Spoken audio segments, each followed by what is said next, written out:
Sinasabing ang buhay ay mahiwaga at kung minsan ay matalinhaga.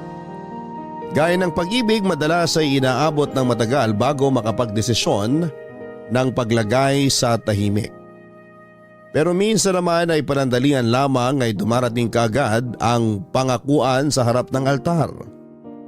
Pero bago ang pag-iisang dibdib, mahaba o may klima ng proseso nito ay masasabi pa ding malaking pagpaplano ang nakapagitna bago mangyari ito. Ang inyong mapapakinggang kwento ngayong Sabado ay istorya na galing kay Liza, isang babae na mabilis na hulog sa tamang lalaki. Na bagamat hindi pa matagal na pagkakakilala ay naibigay na sa kanyang lahat ng ikakaligaya na nararapat sa isang babaeng magiging kaisa-isang dibdib. Hindi sila dumaan sa kung anumang mga balakid sa kanilang pagmamahalan.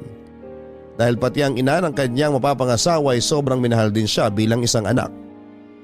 Subalit papaano kung ang halos perpektong kaligayahan na nagsisimula pa lamang ay biglang putulin ng pagkakataon? Tayo nang kilalanin si Lisa at si Tim, may ugnay mo kaya ang buhay mo sa karanasang dadaanan ng ating tatlong pangunahing tauhan. Hindi po ito istorya ng love triangle, pero ito ay istoryang kakalabit sa iyong puso bilang kasintahan, anak at kapatid. Ito ang storya ng pag-ibig kung gaano kahalaga ang pamilya para ito ay maging isang matagumpay na pagsasama.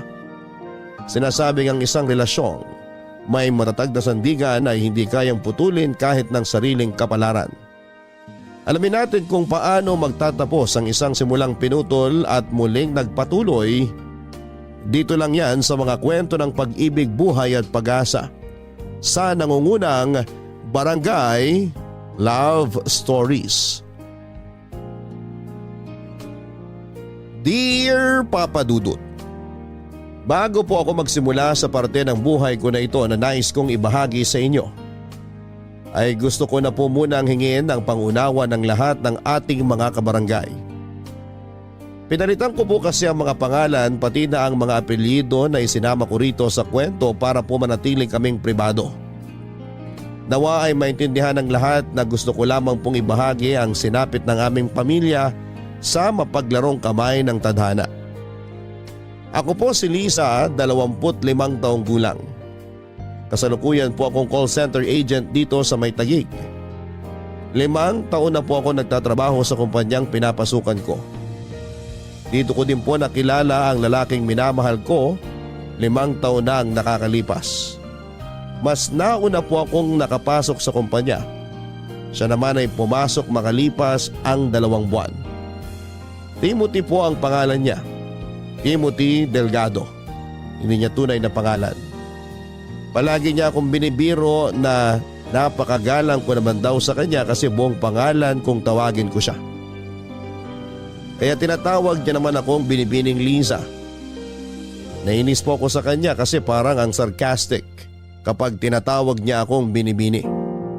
Kaya para wag na ako mainis ay tinatawag ko na lamang siyang Timothy. Hindi ko na sinabi ang apelyido niya. Pero napakakulit po talaga niya. Kasi biglang nais naman niya ay Tim na lang ang itawag ko sa kanya. Hindi naman kami close kaya bakit ko siya tatawaging Tim? Kaya nakaisip na naman siya ng pang-asar sa akin. Sinimulan niya naman po akong tawagin sa buong pangalan. Kaya nagtunog formal at napakagaling niyang mang-asar, Papa Dudut.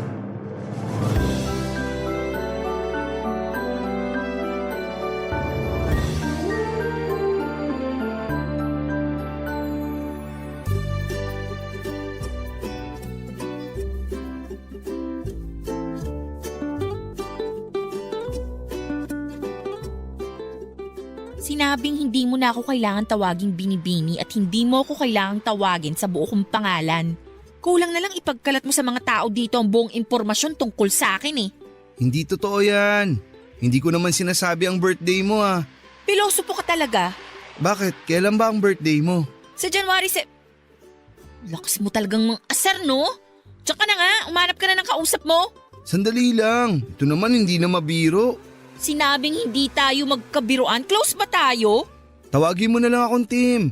Hindi na kita kukulitin.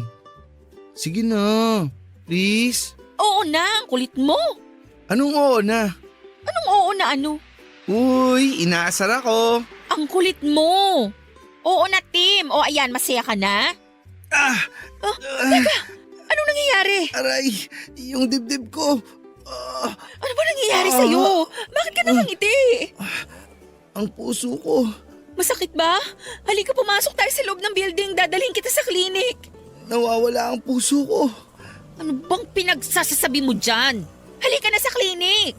Ang puso ko ninakaw. Ano bang sinasabi mo? Naku, nagdideliryo ka na yata. Ninakaw ang puso ko. Ninakaw mo. Ano? Ikaw ang lakas mo talagang manginis. Kaya ayaw kitang kausapin eh. Lumayo ka nga sa akin. Uy, bakit mo naman ako binatawan? Muntik tuloy akong matapilok. Bigat na ako sa pag-alalay sa'yo. Naglolo ko ka lang pala. Aalis na ako. Bahala ka sa buhay mo dyan. Sandali! Ito naman hindi na mabiro. Natuwa lang ako at sa wakas tinawag mo akong Tim. Kaya mula ngayon, Liz na ang itatawag ko sa'yo. Anong Liz? Unang-una, Liza ang tawag sa akin ng lahat. Pangalawa, hindi tayo close para bawasan mo ng isang letra yung nickname ko. Nickname na nga, pinaikli mo pa. Eh di, ako lang ang tatawag sa'yong Liz dito.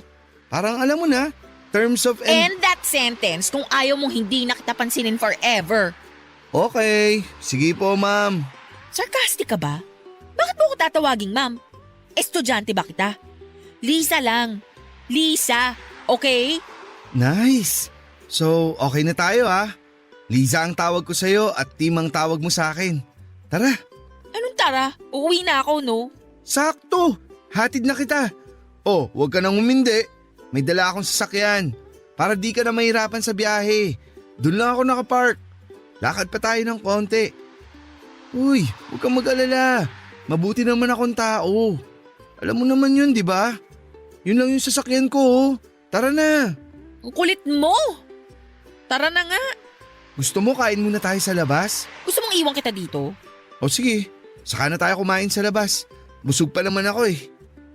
Oh, nasa na yung sasakyan mo? Ayan! Motor?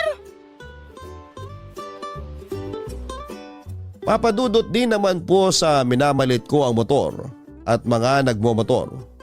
Nagulat lang po ako kasi hindi pa ako nakakasakay sa motor sa buong buhay ko kasi medyo natatakot ako. At ayun na po, kahit na hindi pa ako nakakasakay ng motor ay napilitan na din ako dahil iba talaga ang pagkakapursige ni Tim Papadudot. Hindi niya ako tinatantanan hanggat hindi napapapayag Papadudot. Kasi yung mga pagtataray ko sa kanya, arte ko lang naman talaga yon. Kasi una ko pa lamang siyang nakita ay parang may kilig na akong naramdaman. Feeling high school ako noon na crush yung kaklase pero kunwari ay nagtataray. Yun na yun, ang mismong pakiramdam ko. Pero syempre kahit sumakay na ako sa motor niya ay hindi ko talaga pinaramdam sa kanya na kinikilig ako Papadudot. Hindi naman siguro niya nahalata dahil sa higpit ng pagkakayakap ko sa kanya. Pero Papadudot, don't get me wrong ha. Kasi nga first time kong sumakay ng motor kaya takot ako. Yun ang dahilan ng mahigpit kong yakap sa kanya. Di naman siya nag-isip ng kung ano kasi ramdam niya din na nanginginig ako sa takot. Ginawa naman niya ang pangako niya na mag-iingat ng sobra dahil nga kasama niya ako. Sobrang bagal lang ng takbo ng motor niya para hindi ako matakot. Simula noon ay araw-araw na kaming magkasabay. Araw-araw na akong sumasakay sa motor niya sa loob ng isang buwan. Sa loob ng isang buwan ay 4 na beses na din ako nakapunta sa kanila. Nakilala ko si Tita Alona, ang nanay ni Tim. Tuwing Biyernes pag uwi namin galing trabaho ay sinasama ako ni Tim sa kanila para iwan ang motor niya at sunduin si Tita Alona para magsimba. Matapos magsimba ay sa bahay nila kami maghahapunan dahil lagi nagluluto si Tita Alona.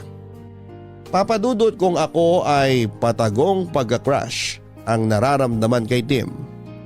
Pero si Tim ay ramdam na ramdam ko na hindi lang ako crush. Ramdam ko ang pagmamahal niya sa akin dahil ang laki ng respeto niya sa akin, Papadudot.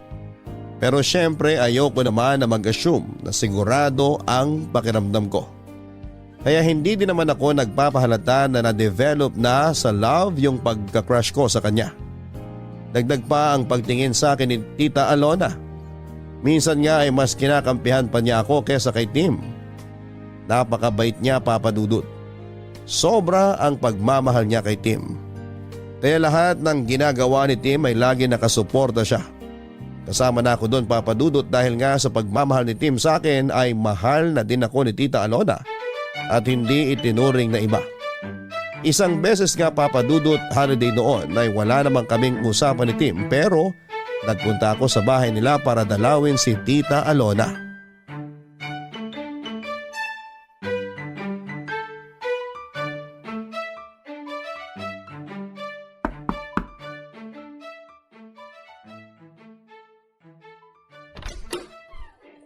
Tita, magandang tanghali po. Ay Lisa, halika tuloy ka. Si Tim lumabas lang, may bibilin daw. Sandali lang yon. Halika muna. Okay lang po, kayo naman talaga ang dinalaw ko. Eto po, may dala kong cookies, sugar-free po yan. Ay naku, salamat talaga at sugar-free pang pasalubong mo ha.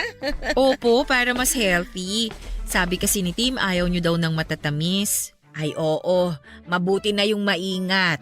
Sa edad ko, alam mo naman, malapit na sa sakit. Ay siya nga pala, huwag kang mawawala sa 70th birthday ko ha. Siyempre naman po, sagot ko na po yung cake ha. May mabibilhan akong sugar-free na cake. Ay meron palang sugar-free na cake? Opo, meron po. Kung sa bagay, halos wala namang imposible ngayon eh. Marami na din kasi ang umiiwas sa sobrang asukal. Yung iba nga ang dahilan, hindi sa kalusugan kundi sa bulsa. Mahal na daw kasi ang asukal. Pero teka, anong lasa ng sugar-free na cake? Masarap naman po, tita. May tamis pa rin pero natural lang. Dapat tayong dalawa lang ang matamis dito sa bahay. Uy, nakakahiya kay tita. Hindi nakakahiya kay nanay yun, no? Ay oo, alam ko naman na mahal mo ang anak ko. Kaya huwag ka nang mahihiya sa akin. Oh, kita mo na? Ito talaga? Sandali, ano yan? Bakit butas yung laylayan ng pantalon mo, ha? Sumabit ako sa nakalawit na bakal dun sa may ginagawang kalye. Hindi ko napansin eh. Muntik na nga ako ma-off balance, buti na lang nakapreno ako. Ano ba yan? Bakit ba hindi nila i-check kung maayos ba ang paligid ng ginagawa nila? Nireport ko na, Nay. Sinabi ko sa kanila kaya ayun, inalis nila agad. Tapos tiningnan kung may mga nakausli pa. Napakadelikado nun ah. Okay ka lang ba? Uy, worried. Umayos ka nga, hindi biro yan. Paano kung merong nangyari sa'yo? Ay, napikon. Sorry po. Totoo naman ang sinasabi ni Liza, anak. Napakadelikado nun. Ay nako, nagkampiyan na sila. Dapat lang, naiinis ako sa'yo. Muntik na nga ako maaksidente, naiinis ka pa sa akin. Sige ka, pag nawala ako, iiyak ka. Hindi magandang biro yan ah. Anak, ayoko din ang biro mo ha. Oh, kumalma na kayo. Mabuti pa, kumain na tayo nitong dala ni Lisa. Sandali lang at aayusin ko ha. Huy, biro lang yung sinabi ko na mawawala ako. Hindi nga magandang biro yun. Sorry na, wala namang nangyari sa akin eh. Wala nga, paano kung meron? Nag-iingat naman ako. Pangako, mas mag-iingat pa ako lalo. Iisipin ko na lagi kang nakasakay sa motor ko para lagi ako mag-iingat sa pagmamaneho. Oh, ngiti ka na. Di ka ba nasugatan? Hindi, napunit lang tong pantalon ko. Kayang-kaya kong tahiin tong punit. Ako na magtatahi, hubarin mo na. Ha? Oo ba rin? Ano ka ba? Nandyan si nanay oh. Uumpisahan mo na naman ako eh. Sige, Pikon na naman. Huwag ka nang mapikon. Natutuwa nga ako at sinorpresa mo ako sa pagdating mo ngayon eh. excuse me no. Nandito ako kasi dinalaw ko si Tita Alona at hindi ikaw. Sige nga, tingnan mo nga ako sa mata. Tapos sabihin mong hindi ako ang ipinunta mo dito. Naiinis na ako ah. Oo. Baka magkapikunan pa kayo dyan ha. Halina kayo rito sa mesa. Handa na yung merienda natin. Papadudot kahit napatawa na ako ni Tim ay hindi naalis sa akin ang aksidenteng kinasangkutan niya ng mga oras na yon, Papadudot. Malit na aksidente man yon pero aksidente pa rin. Nakakatakot kasi at alam naman natin ang mga nagmumotor. Sinasabi nila na laging nasa hukay ang isang paa mo. Natatakot ako sa kasabihang yon, Papa Dudut. Matapos ang merienda at kwentuhan ay nagpaalam si Tita Alona na magpapahinga daw muna siya kaya naiwan kami ni Tim. Kinausap ko siya ng masinsinan, Papa Dudut. Sinabi ko na baka pwedeng wag na siyang magmotor. Sinabi ko na pwede naman kaming mag-jeep lang o mag-taxi sa tuwing may pupuntahan. Sabi niya ay napaka-convenient daw kasi ng motor, lalo na daw pag traffic. Madali lang daw umiwas at sumingit-singit. Alam kong mahirap pa siyang kumbinsihin kaya hinayaan ko na muna ang aking request. Pero ang sabi ko sa sarili ko ay makukumbinsi ko din siyang wag nang magmotor.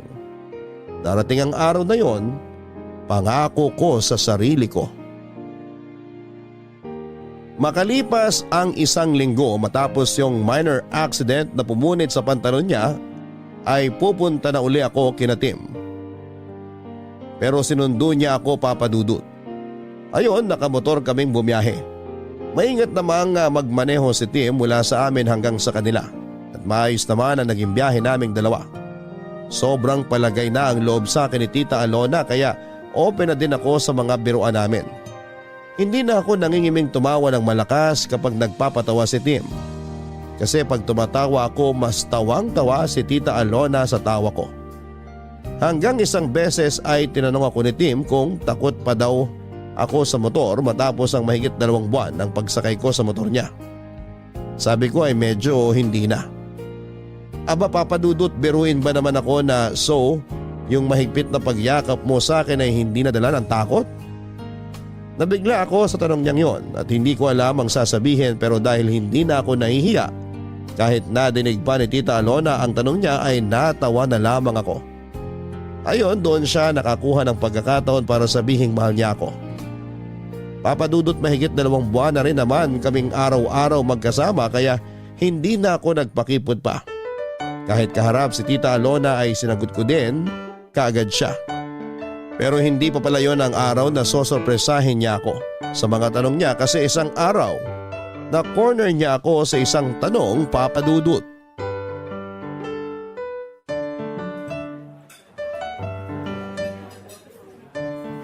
Ano to? Papatikin mo sa akin lahat yung nasa menu nila? Pero masarap naman ang pagkain nila dito, di ba? Masarap nga pero bakit ang dami mong in-order? Ang hirap tuloy magpigil ng kain. Teka nga, ano bang okasyon? Mamaya ako na sasabihin. Hintayin muna natin si nanay. Ano? Dadating si tita tapos pinakain mo na ako? Ano ka ba, nakakahiya? Dapat hinintay muna natin siya. Sabi niya kasi mauna na tayong kumain. Kasi baka medyo matagalan siya ng dating. May naasikaso pa raw siya eh. Pero parating na yun. Eh basta hihintayin ko muna si tita. Mamaya ako na itutuloy yung pagkain. Anak! Ayun na pala si nanay. Sabi sa'yo parating na siya eh. Mano po, Nay? Magandang tanghali po. Mano po? Ay, kaawaan kayo ng Diyos. Naku, pasensya na kayo ha. Kanina pa talaga ako tapos dun sa inasikaso ko. Yung traffic ang nagpatagal sa akin eh. Ay, napagod ako. Sabi sa inyo eh. Bibilang ko na kayo ng sarili niyong motor para kahit traffic, pwede kayong dumaan sa mga masisikip na daan. Tigilan mo nga ako. Unang-una, sa edad kong ito, pagmumotorin mo ako? Oh, ayaw niyo nun, Nay. Ang angas ng dating niyo pag nakamotor. Ito talaga, tigilan mo na nga si tita. Ay naku, laging ganyan yan, iha. Dati nga sabi ba naman, bibilihan niya raw ako ng leather jacket para daw magmukha akong action star, para daw walang mambasto sa akin. Aba, sabihin na natin na mukha akong nakakatakot. Eh pero hindi ba mas mukha akong tanga at naka-leather jacket ako sa init ng panahon? Uy, wag mong pigilan yan, baka kabagan ka. Tita, ayoko pong tumawa. Ay iha, wag ka nang mahiya. Nakakatawa naman talaga eh. Hindi lang ako makatawa kasi nanunuyo itong lalamunan ko. Inom po muna kayo. Ito po, tita oh. Ay, salamat iha. Ayan. Ay, salamat naman at hindi natuyo ang lalamunan ko. Pwede na tayong tinatawanan natin? Yung tungkol po sa mukha kayong action star na naka-leather jacket sa ilalim ng mainit na araw. Sorry po. Itong anak ko na ito talaga, hindi na makabiro. Ayan ha, sinasanay ko na ang sarili ko ha. Anak, sige, sabihin mo na. Sabihin ng alin po.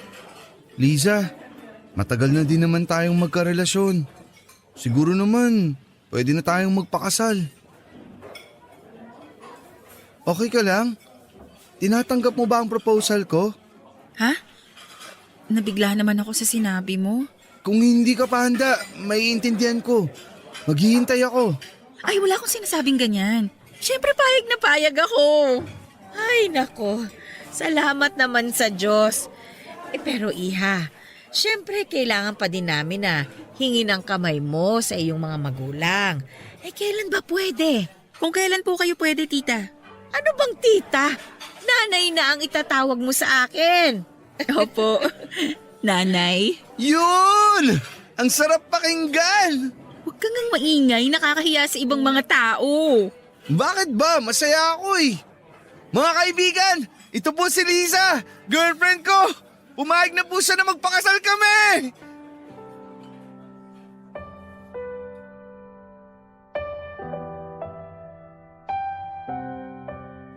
Napakasaya ng araw na yon, Papa Dudut. Plinano namin ang pagharap sa mga magulang ko para kunin ang basbas nila. Hindi naman ako nag-alala na hindi sila papayag. Kasi napakalambing ni Tim, kaya kuhang-kuha niya ang loob ng nanay at tatay ko. Hindi nga kinabahan si Tim nung sabihin niya ang pakay.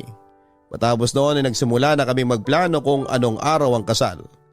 Kung saang simbahan, saan ang reception, hindi nakialam sa pagdidesisyon ang mga magulang namin. Inayaan nila kami sa lahat ng desisyon at hindi na din kami kumuha ng wedding planner. Kasi gusto ko din na hands-on ako sa paghahanda at pag-aayos ng lahat. Pero parang ramdam ko na ako lang lahat ang nagdidesisyon. Kasi naman Papa Dudut, sa tuwing tatanungin ko si Tim, ang lagi niyang sagot ay kung saan ang sa palagay ko'y maganda. Yun din ang desisyon niya. Sa gitna ng mga pagpaplano ay binuksan ko uli ang isang hiling na sana ay mangyari. Ano ba nga ayusin natin ngayong araw? Maghihintay lang tayo ng mga tawag kung may kailangan tayong puntahan. Yung venue ng reception, hindi ba natin pupuntahan? Napuntahan na natin yun. Sabi na naman natin ang mga gusto natin. Tatawag naman sila kung may iba pang kailangang malaman. Yung pagkain, okay na ba yung mga napili natin? Kailangan kaya natin puntahan uli? Baka may dadagdag pa tayo.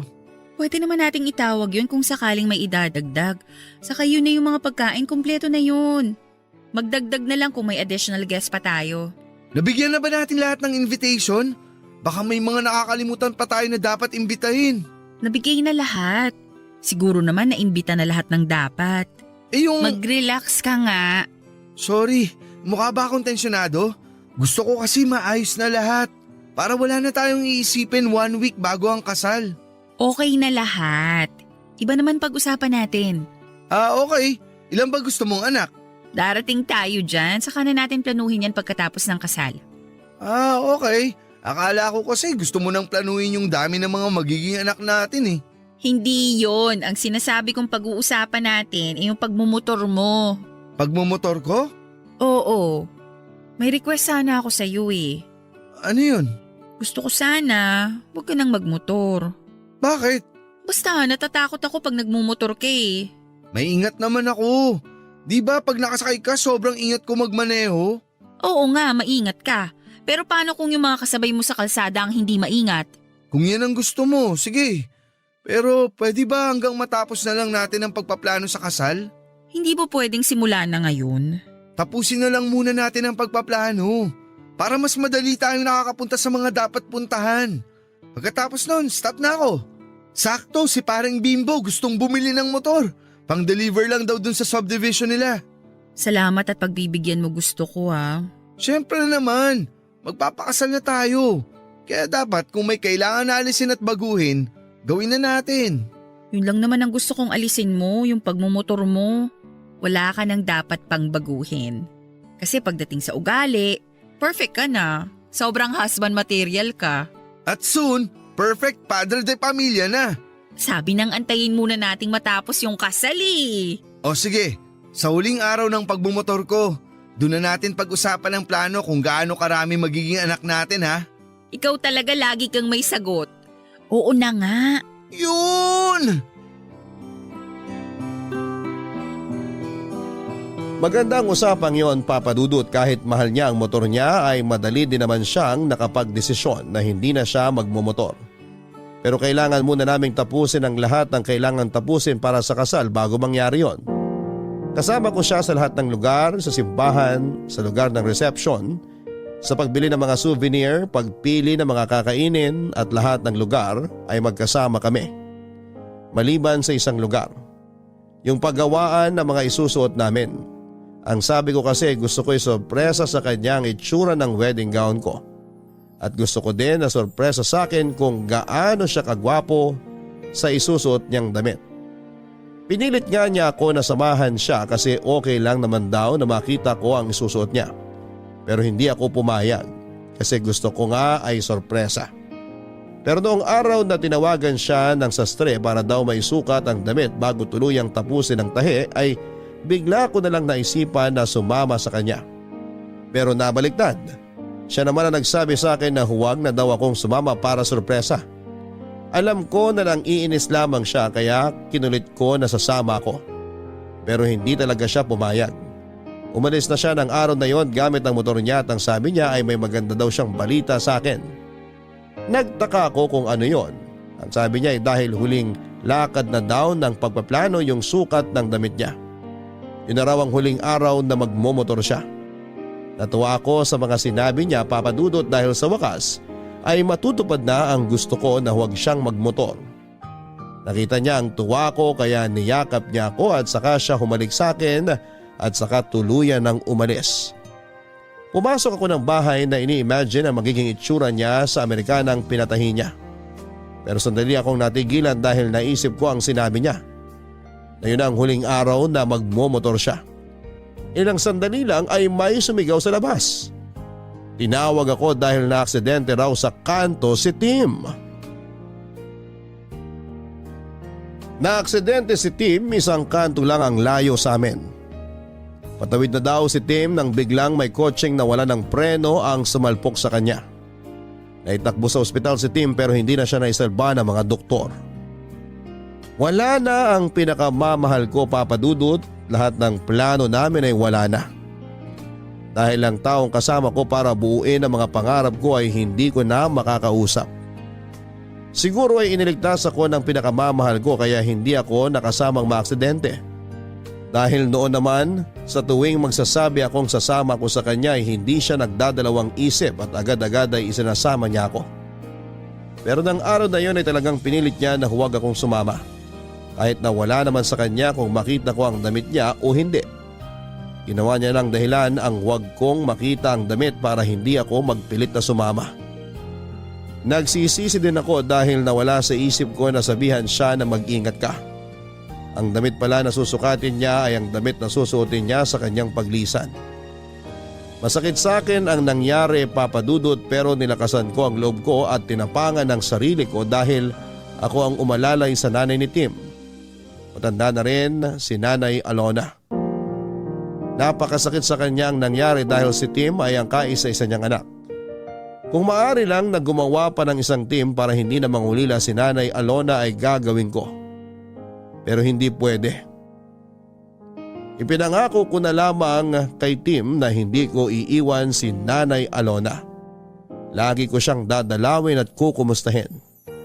Makalipas ang isang taon ay sabay naming dinalaw ang libingan ni Tim, Papa Dudut. Pagkagaling sa sementeryo ay hinatid ko siya sa bahay. Pauwi na ako nang makakita ako ng magkasamang nakasakay sa motor. Biglang bumalik sa akin ang lahat ng alaala namin ni Tim kapag sakay niya ako sa motor niya. Mahirap man, Papa Dudut, pero kailangan na mag-move on, ang sabi ko sa sarili ko. Sa huling pagkakataon ay sasakay ako sa motor para sa huling alaala ng pag-angkas niya sa akin. Pagkatapos noon ay susulong na ako sa susunod na kabanata ng buhay ko. Kaya naisipan kong mag-book sa isang app para sumakay sa motor at dito na nangyari ang isang bagay na napakahirap intindihin at ipaliwanag.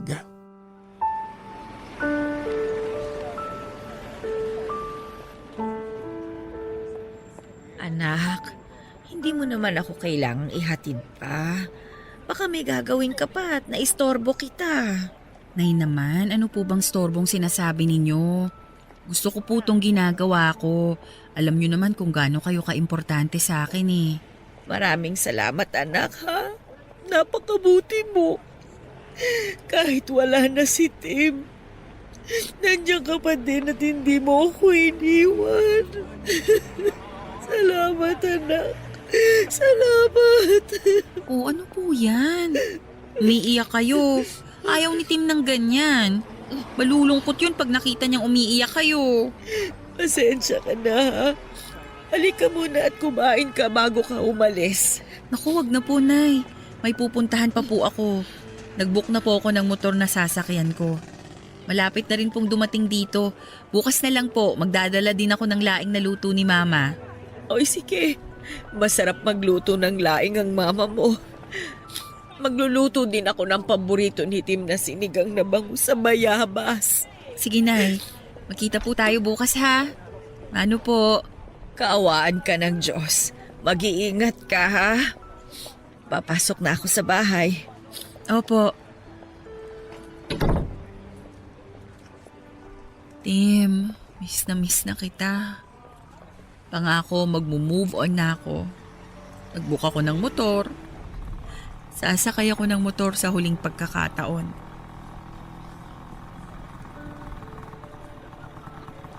Ma'am Liza? Kayo po ba si Ma'am Liza?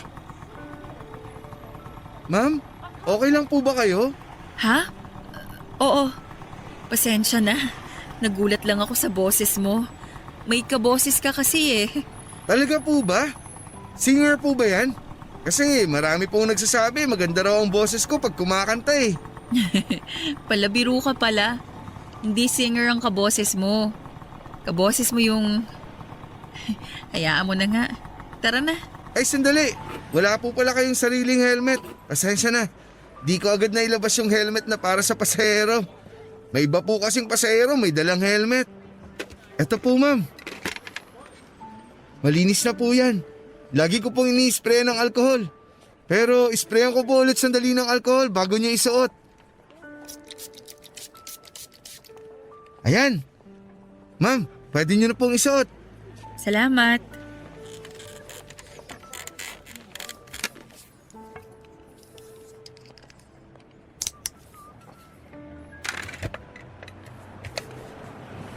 Sakay na po kayo ma'am. Bago po tayo umandar ma'am, check ko lang. Komportable naman po kayo sa pagkakaupo nyo? Ha? Oo, komportable naman. Salamat. Don't worry ma'am, ihatid ko kayo ng safe and sound. Maingat po ako, lalong-lalo na kung may sakay. Naalala ko yung boyfriend ko sa'yo. Napakaingat nun sa pagmamaneho ng motor. Pero yung bumangga sa kanya hindi nag-ingat eh. Ay, opo, may mga ganyan po talaga. Nakakainis yung mga kamote na yan. Kamusta na po si sir? Wala na siya. 1 taon na siyang wala. Babangloksa niya ngayon. Simula nung nawala siya, ngayon na lang uli ako sumakay ng motor. Ay, sorry po ma'am. Okay lang. 1 taon na din naman. Kailangan ko nang sumulong sa buhay ko. Sobrang bait po siguro ni sir, no? Oo. Alam mo ba, siya yung kaboses mo. Nakakatakot naman kayo ma'am. Ay, pasensya na. Hindi ko gusto na takutin ka. Sobrang nagulat lang kasi ako kanina nung tinawag mo ako sa pangalan ko eh.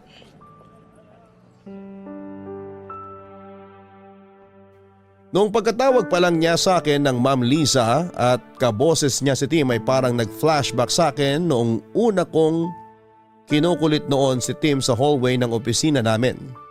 Buong biyahe kaming nagkwentuhan papadudot at para akong reporter na nag-i-interview sa dami ng tanong ko. Gusto ko kasing madinig ang boses niya habang kausap ko siya. Nakapikit ako at iniisip ang mukha ni Tim na parang siya ang nagmamaneho habang nakasakay ako sa motor. Nalaman ko na graduate siya ng Bachelor of Science in Computer Science. Pero nagmamaneho muna ng motor para makaipon dahil may gusto siyang itayong negosyo na konektado sa kurso niya. Nagpa-cute pa nga siya, Papa Dudut, kasi nung tinanong ko, ayaw niyang sabihin kung anong negosyo ang itatayo niya. Kung nga daw muna kasi baka maudlot. Ewan lang kung bakit ba naitanong ko sa kanya kung may asawa na siya. Sinagot niya naman na wala. May kasintahan daw siya dati kaso ay hindi rin sila nagtagal. Ayon sa kanya ay hiniwalayan siya dahil wala daw siyang oras para sa relasyon nila. Ayun nga, tuloy-tuloy ang kwentuhan namin sa buong biyahe. May mga tanong ako at sagot siya na nagkakatawanan pa kami na parang ang tagal na naming magkakilala. Papa Dudut, hindi naman sa defensive ako pero gusto ko lang talagang madinig ang boses niya. Kaya nakipagkwentuhan ako sa kanya kasi hindi ko naman masasabi kung makakausap ko pa ulit siya o kung may makakausap pa ako na kaboses ng boyfriend kong si Tim. Siguro pagkakataon na ng uli ang gagawa ng paraan kung magkikita at magkakausap pa uli kami. Malapit na akong buwaba at halos lahat na itanong ko na sa kanya maliban sa pinakaimportante, ang kanyang pangalan. Hindi ko kasi nabasa yung pangalan niya sa app kasi wala ako sa wisyo noong nag-book ako. Noong matanggap niya yung booking ay itinago ko na kaagad ang phone ko. At habang nasa biyahe ay hindi ko naman makuha ang phone ko sa bag ko kasi kinakabahan ako, Papa Dudut. Pagbaba ko ng motor at bago ko pa man may tanong ang kanyang pangalan ay nakiusap na siya na kung pwede raw ay makiinom para daw hindi na siya bibili ng tubig at matipid niya ang budget niya sa araw na yon. Niyaya ko siyang pumasok sa bahay pero nahiya siya at doon na lang daw siya maghihintay sa labas. Siyempre hindi ko na siya pinilit pa. Agad akong pumasok sa bahay para kumuha ng tubig. Sakto may bottled water pa ako na hindi nabubuksan sa ref. Paglabas ko ay saktong tinanggal niya ang helmet niya. Nang iabot ko na ang tubig ay tinanggal niya naman ang suot niyang mask. Noong ko unang naramdaman ang halo-halong emosyon at hindi ko alam kung papaano ipapaliwanag yon.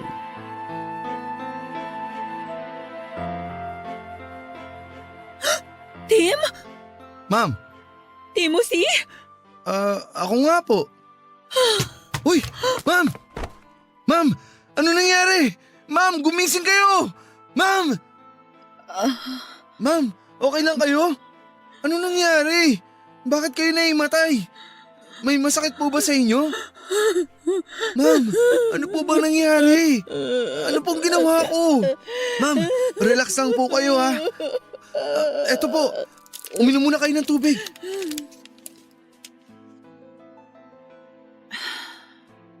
Okay na kayo, ma'am? Kalmado na po ba kayo? Oo. Okay po. Bakit po kayo naimatay? Ano po bang nangyari? Para kayong nakakita ng multo eh. Yung binigay niyo pong tubig, napainom ko din tuloy sa inyo. Joke lang po. Pinapatawa ko lang kayo. Tim? Ikaw ba talaga yan? Opo. Ako nga po. Yun din po yung pangalan na nakalagay sa app. Bakit po parang ngayon nyo lang na-realize yung pangalan ko?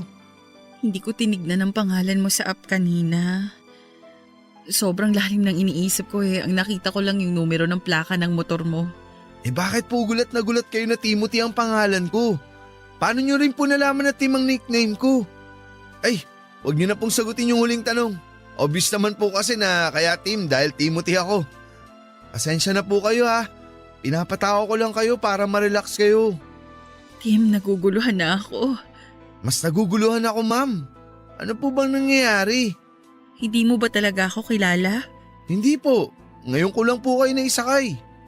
Timothy Delgado? Ano po? Ikaw si Timothy Delgado. Hindi po. Timothy Garcia po ako. Nakakatakot naman kayo, ma'am. Napagkamalan niyo ako yung kakilala niyong Timothy. First time niyo lang po bang nakadinig ng may kapangalan?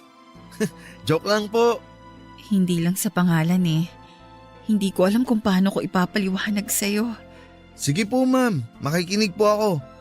Pwede bang samahan mo ako pabalik kung saan mo ako sinakay? Okay lang po sana, ma'am. Kaso, may schedule pa po ako ngayon eh. Baka malate po ako ron. Nagdadrive din po ako ng rent-a-car. May ihatid po ako sa Pampanga. 5 PM po yun kaso may nakuha pa po akong isang pasahero sa motor bago ako umuwi. Pasensya na ma'am ha, hindi po sa nagdadahilan ako. Alam ko na. Kunin ko na lang po ang number nyo. Kontakin ko po kayo bukas pagbalik ko dito sa Maynila. Eto yung number ko. Pasensya na, pakopya na lang dyan sa cellphone. Hindi ko na maalala ang number ko, naguguluhan ako. Opo ma'am, ang gulo po talaga. Kung wala lang po akong gagawin ngayon sana sinamahan ko na kayo. Pasensya ka na ha. Mahirap ipaliwanag Pero may tao na pwedeng maglinaw ng lahat. Sige po ma'am, eto na po ang cellphone nyo. Nakuha ko na po ang number nyo. Sinave ko na din po ang number ko sa phone nyo. Ma'am, nakatulala po kayo. Pasensya ka na. Huwag ka sanang mawirdohan sa akin ha.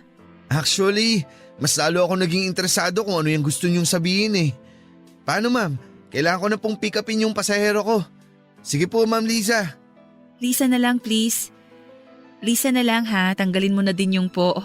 Okay, sige alis na ako. Mag-iingat ka. Salamat. Bye Liz.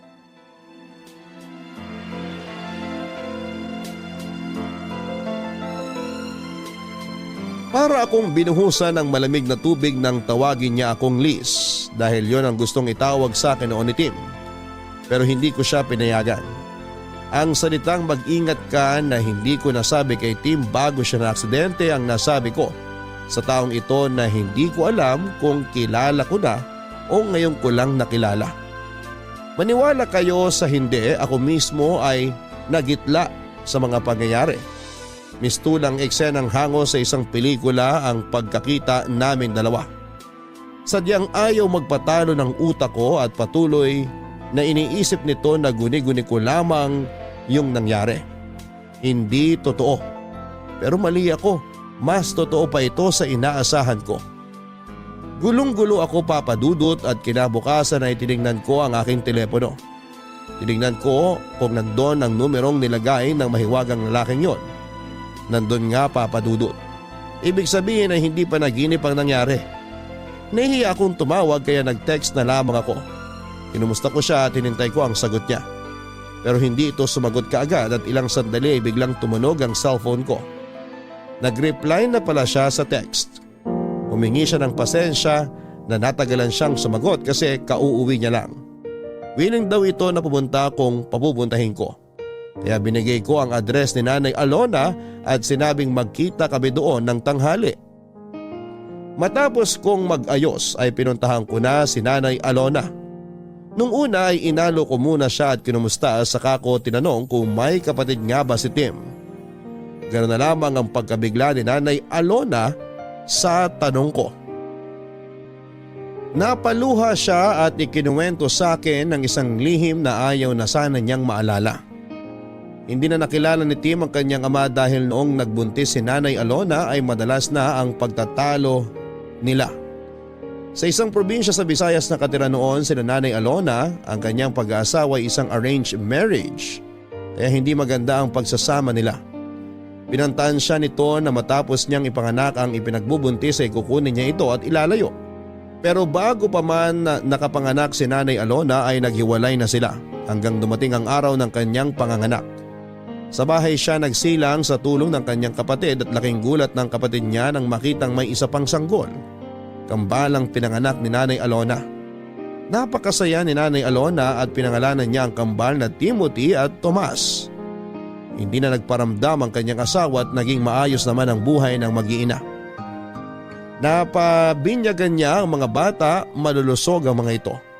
Ang unang taon ng kaarawan nila ay abala si Nanay Alona at kapatid niya sa paghahanda. Ang kapatid ni Nanay Alona ang gumagawa ng mga ginupit na letra para idikit sa pader.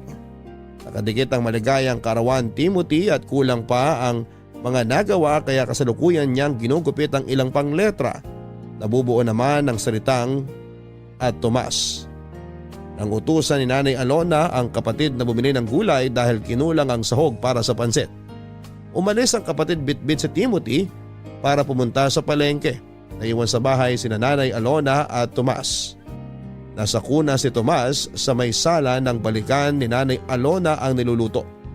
Nang biglang dumating ang asawa niya. Kinuha nito ang bata at itinakas. Sa bilis ng mga pangyayari ay hindi na malaya ni Nanay Alona na nakuha na pala si Tomas sa kuna. Wala na nang naabutan si Nanay Alona. Naguluhan siya at pilit na inintindiang nangyari kung paanong biglang nawala si Tomas sa kuna. Hinanap ni Nanay Alona si Tomas at sinubukan niyang lumabas ng bahay nang dumating ang isang nagmamadaling kapitbahay upang sabihin na kinuha ng dating asawa ang anak niya. Nadurog ang puso ni Nanay Alona ng panahon na yon. Palibas ay hindi alam ang gagawin kaya hindi niya alam kung paano mababawi ang anak hanggang sa lumipas ang panahon.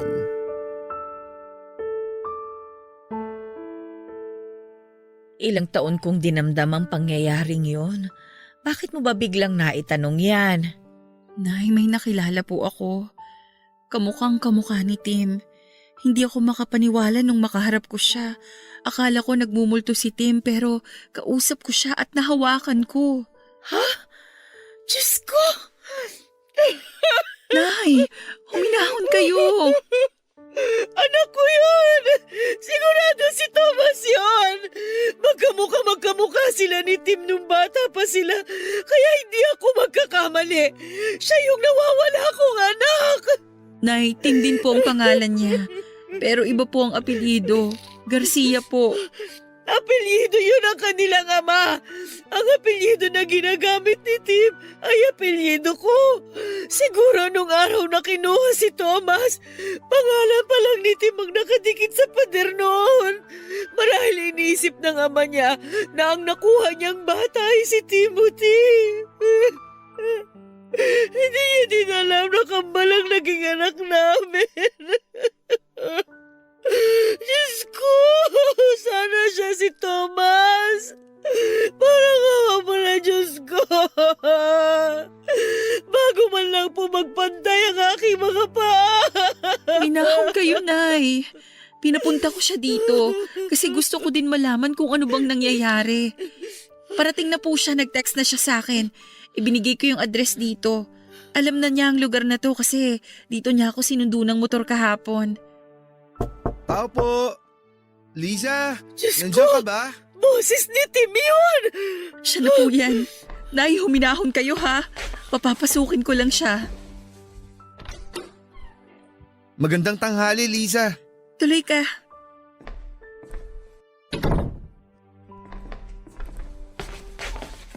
Ay, magandang tanghali po, Nay. Diyos ko! Anak ko! Po? Anak! Ako ang nanay mo! Kinuha ka sa akin ng tatay mo noong 1 taon ka pa lang! Ano po? Ikaw si Thomas! Kakambal mo si Timothy!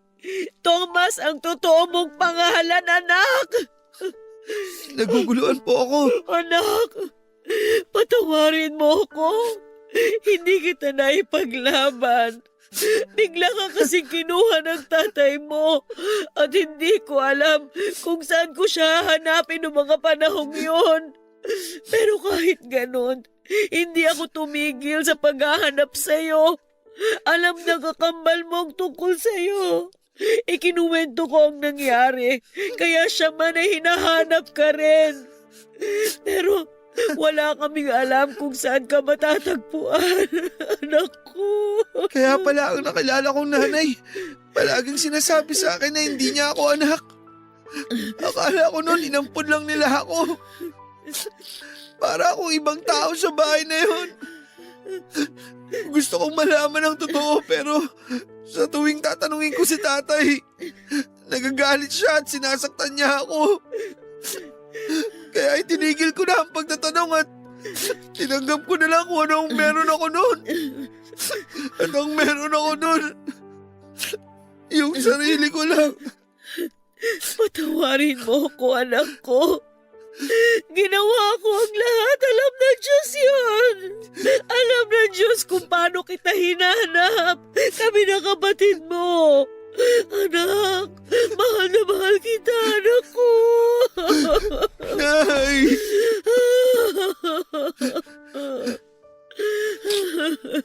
Salamat, Lisa. Salamat din at binigyan mo ako ng dahilan para makausad. Anong ibig mong sabihin?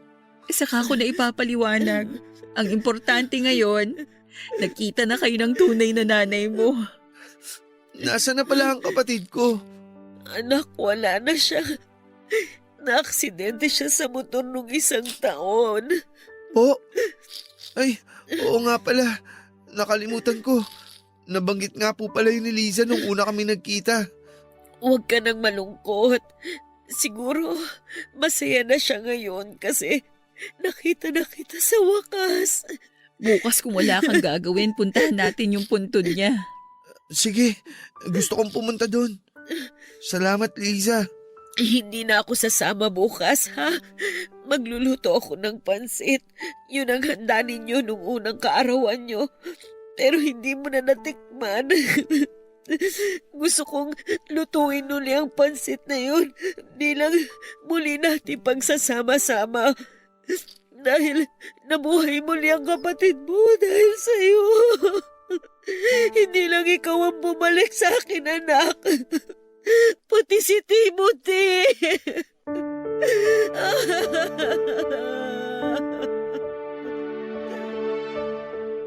Papadudot nang marinig ko ang sinabi ni Nanay Alona na nabuhay muli si Tim dahil sa kanyang kakambal. Sana'y totoo din para sa akin. Pero hindi. Hindi ko na uli makakapiling pa ang pinakamamahal ko. Pero para kay Tim ay tatanggapin ko na lamang ang lahat ng nangyari. Oras na nga talaga ng pag-move on. Nakakalito, Papadudot, kasi pareho sila ng pangalan pero hindi na siguro kailangan na magpalit pa ng pangalan si Timothy para ibalik sa Thomas ang pangalan niya. Kasi yun na din naman ang kinalakhan niya. Sa mga papel na pinagawa ng tatay niya para sa kanya ay puro Timothy ang nakalagay na pangalan. Saka isa pa ay okay na din at Tim din ang pangalan niya. Parang nandyan pa din si Tim ko. Don't get me wrong, Papadudot, ha. Sabi ko nga ay naka-move on ako. Pero ayaw ko namang totally kalimutan si Tim. Sa bahay na ni Nanay Alona nanirahan si Tim dahil napakahabang panahon ang nawala sa kanilang dalawa na magkasama. Kaya kailangan nilang habulin ang mga panahon na nangulila sila sa isa't isa. Masayang masaya ako dahil bukod sa akin ay naka-move on na din si Nanay Alona. Oo, wala na nga ang boyfriend kong si Tim pero buhay na buhay siya sa lahat ng aspeto sa katauhan ng kapatid niyang si Thomas o Timothy. Dahil nga doon ay nakatira si Timothy kay Nanay Alona at dahil madalas ko din dinadalaw si Nanay Alona ay madalas din kaming magkasama at nagkwekwentuhan. Papadudot, para kaming soulmates dahil ang gaan ang loob namin sa isa't isa. Ayoko maging unfair, ayokong isipin na kaya ako close sa kanya dahil nga si Tim pa din ang nakikita ko. Kasi habang tumatagal ang panahon, kahit pala sila kambal ay may mga pagkakaiba din pala sila. Pareho sila ng sense of humor pero si Tim ay pag seryosong topic ay nagiging seryoso. Si Timothy ay iba. Kasi para sa kanya pag seryoso ang topic ay pinipilit niyang hanapan ng paraan para maging magaan ito. Ayaw niya daw ng mga nakakalungkot. Kasi halos buong buhay niya ay malungkot na. Kaya ayaw niyang nakakakita ng nalulungkot. Papadudot, na kumbinsin na rin namin ni Nanay Alona si Timothy na huwag nang magmotor. Dahil nga hindi magandang nangyari kay Tim dahil sa motor. Sinuportahan din ni Nanay Alona ang negosyong pangarap ni Timothy. May computer shop na siya. All around ang shop mula repair hanggang sa pagpuprogram at kung ano-ano pang may kinalaman sa computer, kaya ni Timothy. Kampante kami sa mga ginagawa namin, Papadudot. May tinatawag kaming relax day, yun ang araw ng day off ko, na kung saan ay araw din na sarado ang shop ni Timothy. Okay naman ang mga paglabas-labas namin para kumain at mag-aliw hanggang isang araw.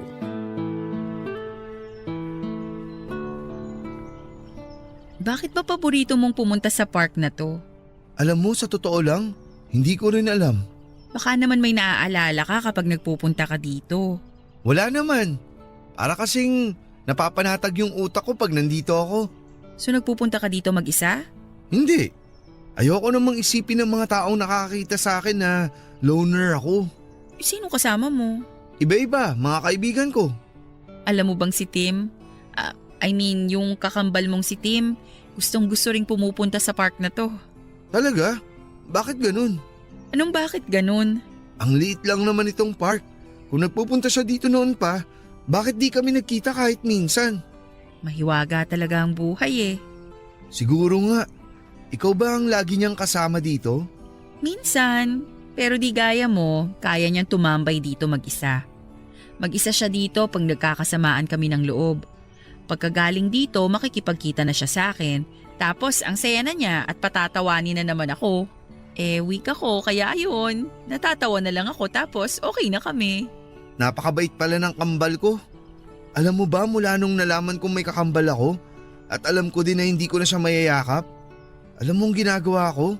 Tumitingin ako sa salamin tapos niyayakap ko ang sarili ko. Ang weird pero ang cute. Alam mo ba, sa totoo lang, sa tuwing ginagawa ko yun, parang nararamdaman ko din na niyayakap niya ako. Pero sinong mas gwapo sa amin ni Tim? Kahit magkamukhang magkamukha kayo, kung ako ang tatanungin kung sino ang mas gwapo, siya. Hindi naman ako magtatampo dun. Kasi dahil kambal kami kaya pakiramdam ko ako rin yung sinasabihan mong gwapo. Wala talagang ligtas sa'yo, no? Parehong-pareho kayo. Lahat ng hirit ng iba, lagi kayong may sagot. Speaking of sagot, dahil sinagot mo ang lunch kanina, sagot ko naman ang merienda ngayon. Kaya diyan ka lang, may bibilin ako. Yung sikat na shop-out pork siomay dun oh. Sandali lang ha. Aba, bilisan mo. Baka ako naman ang pag-isipan ng mga tao na loner. Mabilis lang ako. Luto naman na yun eh. Sandali lang, babalik ako agad.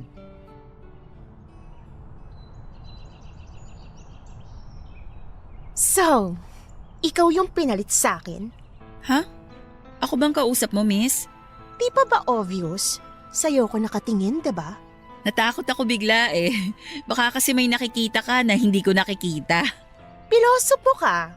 Yan ba napulot mo kay Tim? Sandali, miss ha? Kasi medyo nakakagulat ka. Bigla ka na lang nagsasalita dyan. Hindi ka man lang nagpapakilala. Girlfriend ako ni Tim. Teka lang ulit, miss ha? Girlfriend? Ang alam ko, walang girlfriend si Tim. Wala na nga kasi inagaw mo siya. Sandali nga. Writer ka ba? Ang dami mong naiisip eh. Sinong inagaw? Sinong nang agaw? FYI, miss ha, wala akong inaagaw. Teka. So ikaw pala yung ex ni Tim. Hindi pa official na ex. Ano pang kailangan para maging official? Pirma ng prinsipe ng Dubai? Pwes, sorry. Di niya mapipirmahan kasi busy siya. Ang lakas mo mang asar ah. Sandali nga.